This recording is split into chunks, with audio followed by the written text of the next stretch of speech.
galera, beleza? Professor Otávio na área, e hoje a gente vai dar continuidade ao nosso projeto. A gente vai fazer aqui alguns ajustes no nosso card que vocês estão vendo aí na tela, né? Então a gente já tem 3 filmes na nossa API cadastrados. A gente vai fazer mais alguns ajustes nesse card, alguns ajustes que eu acho que são necessários e interessantes a gente começar a comentar. E a gente vai dar a introdução para falar como que a gente faz para trocar de tela, né? A gente está até o presente momento somente com um componente aqui que a gente chamou de card filme, e a gente está colocando tudo aqui no nosso app.js.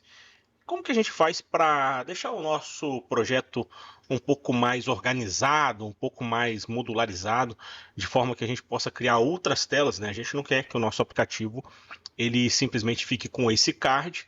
A gente quer que ele tenha outras funcionalidades, como por exemplo a autenticação, a questão de você poder realmente clicar ali no botão de comprar e comprar um filme, né, e fazer todo o processo de pagamento, a possibilidade de você ver os filmes que você já comprou e outros elementos que são bastante interessantes no contexto deste problema, né? Esse é um problema bem rico e muito comum aí a uma classe de aplicações principalmente próximas aí do que a gente chama de e-commerce, né? Fazer ali um comércio de serviços, um comércio de produtos, inclusive, que podem ser comercializados aí pelo aplicativo.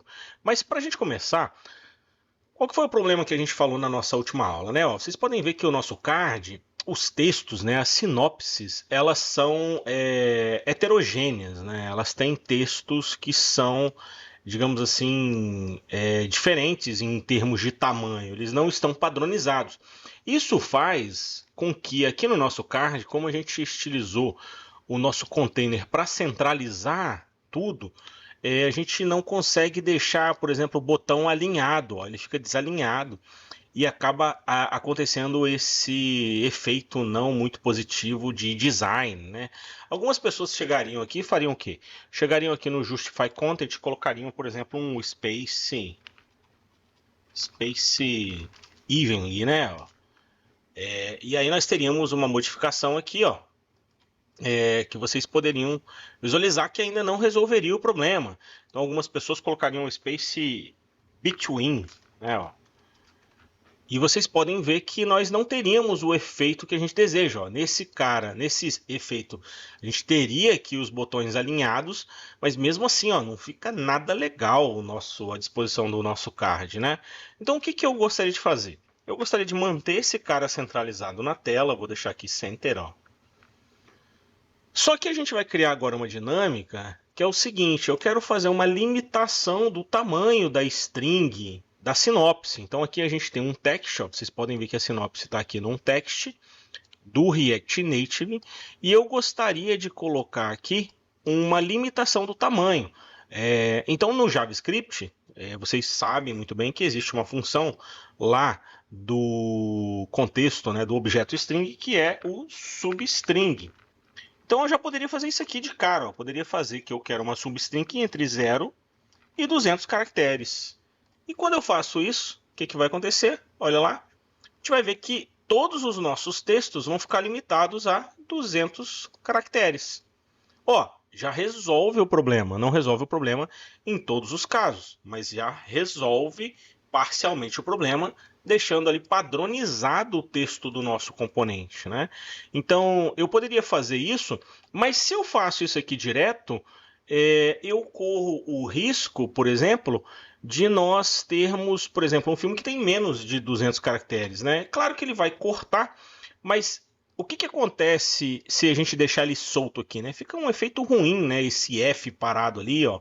Se a gente olhar também aqui o P aqui, ó, não ficou muito bacana. Então eu poderia fazer aqui uma concatenação, ó, colocar um mais e colocar aqui uma stringzinha de 3 pontinhos, ó, para dar aquela reticências, né, ó. Então colocar 3 reticências ali, ó, 3 pontinhos, para que a gente tenha a impressão de que aquele texto continua, né? Então a gente pode deixar esse cara desse jeito, mas a questão é, se eu tivesse um texto com menos de 200 caracteres, eu não precisaria das reticências.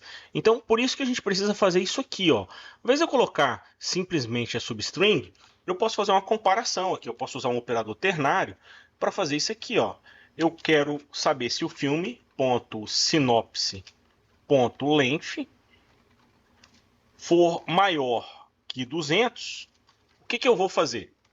Então, se isso aqui for verdade, eu vou então ter o filme.sinopse, eu vou retornar o filme.sinopse.substring de 0 a 200 mais as reticências, né? Vamos colocar ali, né, os 3 pontinhos.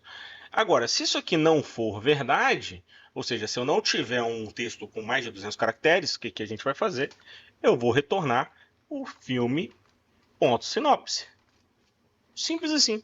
A gente vai fazer essa comparação, a gente vai ver que todos os nossos textos, eles têm aqui nesse caso mais de 200 caracteres, mas se nós tivéssemos um texto com menos de 200 caracteres, a gente simplesmente faria ali, colocaria o texto por completo, né? Para a gente dar um efeito um pouquinho melhor, eu vou também já chegar aqui no nosso button e vou colocar um outro estilo aqui, vou colocar uma margem para o topo, né? A margem top dele em relação ao componente anterior de 20.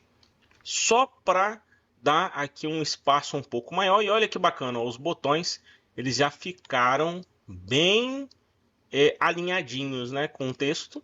E se vocês quiserem, né, vocês podem ver que o texto aqui ele está alinhado à esquerda, ele não está alinhado justificado. Vocês poderiam vir aqui na sinopse, colocar mais um estilozinho, colocar aqui um text align e coloca aqui um justify. Olha aí que bacana, vocês teriam agora o texto alinhadinho e os cards bem alinhados da maneira como a gente imaginou, né? Mas aí, ok, demos uma refinada ali nos nossos cartões. Obviamente isso pode ser muito mais melhorado, né? Mas a questão é, ok, eu tenho ali o filme, mas eu tenho algumas informações, mas e se eu quisesse criar um componente, criar uma tela que me trouxesse mais informações ainda sobre o filme, onde eu pudesse, por exemplo, navegar entre outras imagens e visualizar outras imagens, né? Ou seja, se eu quisesse chegar aqui no nosso componente e depois da sinopse eu ter um novo texto aqui, ó, um text, algo parecido como um saiba mais. Se eu quisesse fazer isso, e na verdade esse saiba mais, ele não vai ser necessariamente um componente que a gente vai ter somente como um texto. Eu gostaria que ele fosse um link, que eu clicasse no saiba mais e que eu fosse para outra tela. Como é que eu faria isso? Bem, para que isso acontecesse, nós teríamos que ter um componente, um elemento de navegação no nosso aplicativo. E esse elemento de navegação, ele não existe nativamente no React Native. É por isso que, inclusive, a gente diz que o ecossistema do React ele é uma biblioteca, né? A gente tem uma biblioteca porque ele não tem ali todas as ferramentas que nós precisamos para construir, por exemplo, a questão da navegação. Então, eu preciso instalar uma outra biblioteca dentro do nosso aplicativo para fazer essa navegabilidade. Por isso que a gente disse que o React ele é uma biblioteca e não um framework, como é, por exemplo, o Vue, ou como é, por exemplo, o Angular, que tem já essas ferramentas no contexto ali da aplicação, no contexto da solução. E aí, como é que eu faço isso, né? Para fazer isso, pessoal, eu vou aqui pegar uma abinha e vou mostrar para vocês a biblioteca que nós vamos utilizar, que é o React Native Navigator, né? Então a gente vai usar esse cara aqui, ó. Deixa eu colocar. Isso não foi React Native Navigation, ó. E vocês vão ver que no primeiro link nós teremos aqui a opção da biblioteca que a gente vai usar para fazer a navegação. E aqui está o React Native Navigation. O que é o React Native Navigation? Ele nada mais é do que uma biblioteca.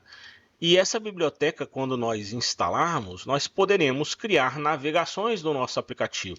Se eu clicar aqui na documentação, no Docs, ó, ele mostra certinho como é que eu instalo, como é que eu faço ali, quais são os primeiros passos para fazer a preparação do nosso ambiente para criar navegação na nossa aplicação. E essa navegação ela vai poder acontecer no que a biblioteca chama de navegadores. Então existem alguns navegadores aqui na biblioteca como por exemplo o Stack Navigator. O que é o Stack Navigator? É você poder trabalhar com o conceito de pilha entre as telas. Então eu vou empilhando telas na aplicação de forma que eu posso navegar entre elas. Eu posso seguir em frente ou voltar em algumas telas. Então eu crio esse efeito aqui lá no nosso aplicativo.